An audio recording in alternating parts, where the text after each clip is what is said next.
আপনি কি এমন কেউ যে প্রতি সপ্তাহে ভিডিও বানাইতেছেন, রাত জেগে এডিট করতেছেন, বন্ধু বান্ধবদের দিয়ে শেয়ার করাইতেছেন, কিন্তু দিন শেষে কোনো রেজাল্ট নাই? অথবা আপনি কি এমন কেউ যিনি কন্টেন্ট ক্রিয়েট করে ইনকাম করার স্বপ্ন দেখতেছেন, কিন্তু চারদিক থেকে শুনতেছেন ভাই বাদ দাও, এগুলো এখন আর কাজ করে না, ভিউ নাই, টাকা নাই, মনিটাইজেশন শেষ?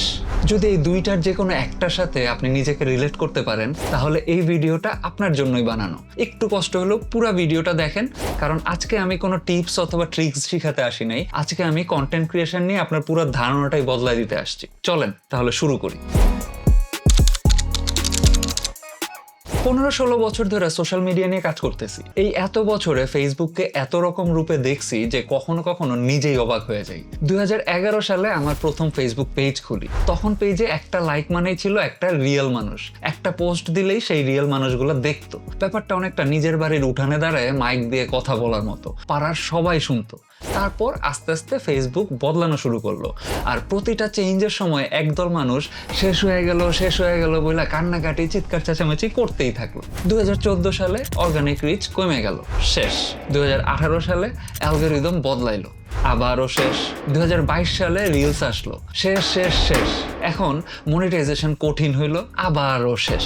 কিন্তু খেয়াল করেন, এত শেষের পরেও কিন্তু কিছু মানুষ ফেসবুক থেকে আরো বেশি ইনকাম করা শুরু করছে। কেন?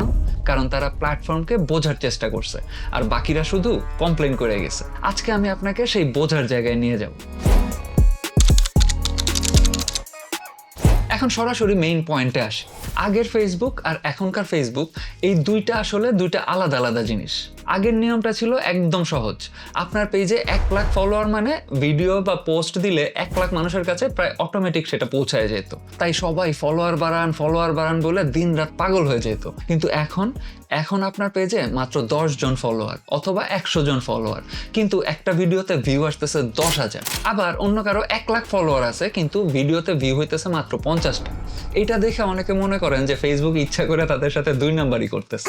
না ভাই, ফেসবুক আপনার শত্রু না। ফেসবুক আপনাকে পার্সোনালি চিনেও না। ফেসবুক শুধু তার নিজের ব্যবসাটা করতেছে, আর সেই ব্যবসাটা বুঝলেই আপনিও ছক্কা মারতে পারবেন। ফেসবুক এখন আর দেখে না আপনার ফলোয়ারকে, সে দেখে আপনার কন্টেন্টের ক্যাটাগরি কি। মানে ফলোয়ার হলো আপনার পুরানো পরিচিত মানুষের লিস্ট, কিন্তু ফেসবুক এখন সেই লিস্ট না দেখে আপনার কন্টেন্ট কোন মানুষের জীবনে কি কাজে লাগবে সেটা দেখে। এই একটা চেঞ্জ বোঝা মানেই আপনি 90% ক্রিয়েটরের চেয়েও আগায় গেলেন। অ্যালগরিদম শব্দটা শুনলেই অনেকেই ভয় পেয়ে যান, মনে করেন যে এটা কোনো জটিল একটা জিনিস যেটা শুধু জিনিয়াসরাই বোঝে। না, আমি আপনাকে একদম সহজভাবে বলতেছি। ফেসবুকের অ্যালগরিদম হলো একজন ঘটকের মতো। আমাদের দেশে ঘটক কিভাবে কাজ করে? সে 2 দিকের খবরই রাখে।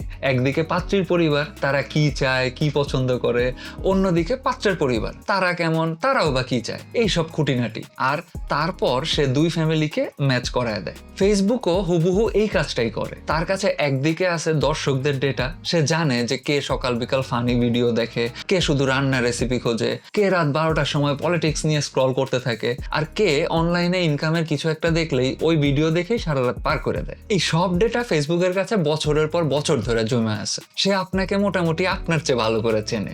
অন্যদিকে তার কাছে ক্রিয়েটরদের ডেটাও আছে। আপনি যখন একটা ভিডিও আপলোড করেন, ফেসবুক সেই ভিডিও টাইটেল পড়ে, থাম্বনেইলের ছবি অ্যানালাইজ করে, আর প্রথম 30 সেকেন্ডের কথা শুনে সে বোঝার চেষ্টা করে আপনার এই ভিডিওটা আসলে কোন টপিক নিয়ে। এই সব কিছু মিলায় ফেসবুক তখন ডিসিশন নেয় এই ভিডিওটা কার কাছে পাঠানো উচিত। এখন আপনার কাজ হলো ফেসবুককে আপনার ভিডিওটা বুঝতে হেল্প করা। আপনি যত ক্লিয়ার সিগন্যাল দিবেন, ভালো কিওয়ার্ড, ঠিকঠাক হ্যাশট্যাগ, আপনার টপিক ভিডিও শুরু থেকে স্পষ্ট, তত ফেসবুক আপনার হয়ে কাজ করবে। আর যদি আপনি ফেসবুককে কনফিউজ করে দেন, সে কাউকেই ভিডিওটা দেখাবে না, কারণ সে নিজেই বুঝতে পারতেছে না এটা আসলে কার জন্য। ফেসবুকে ভিডিও ভাইরাল হয় কিভাবে? এই প্রশ্নটা হয়তো আপনার মাথায় অনেক দিন ধরে ঘুরতেছে।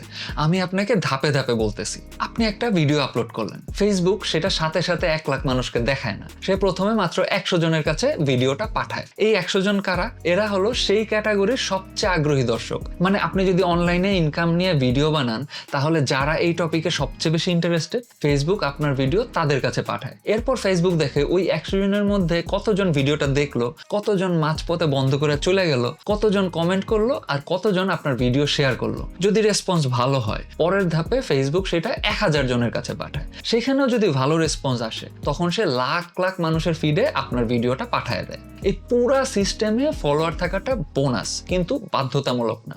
আপনার ভিডিওটা যদি রাইট অডিয়েন্সের সাথে ম্যাচ করে, ফেসবুক নিজেই আপনার মার্কেটার হয়ে যায়, তাও একদম বিনা পয়সায়। এখন প্রশ্ন হলো, এই রাইট অডিয়েন্স কিভাবে পাবেন? এটা আসতেছে একটু পরেই। আগে একটা উদাহরণ দিই যেটা আপনি কোনোদিন ভুলবেন না।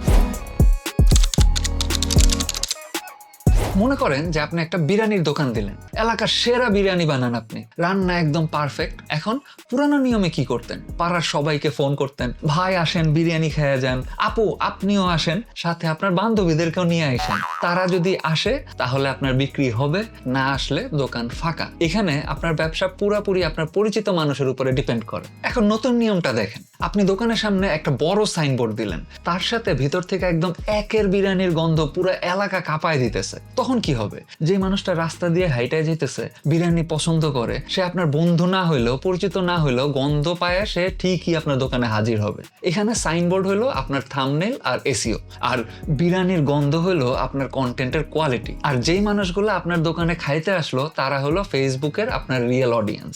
আপনার কাজ হলো শুধু দুইটা জিনিস ঠিক রাখা, বিরিয়ানিটা ভালো বানানো আর সাইনবোর্ডটা পরিষ্কার রাখা।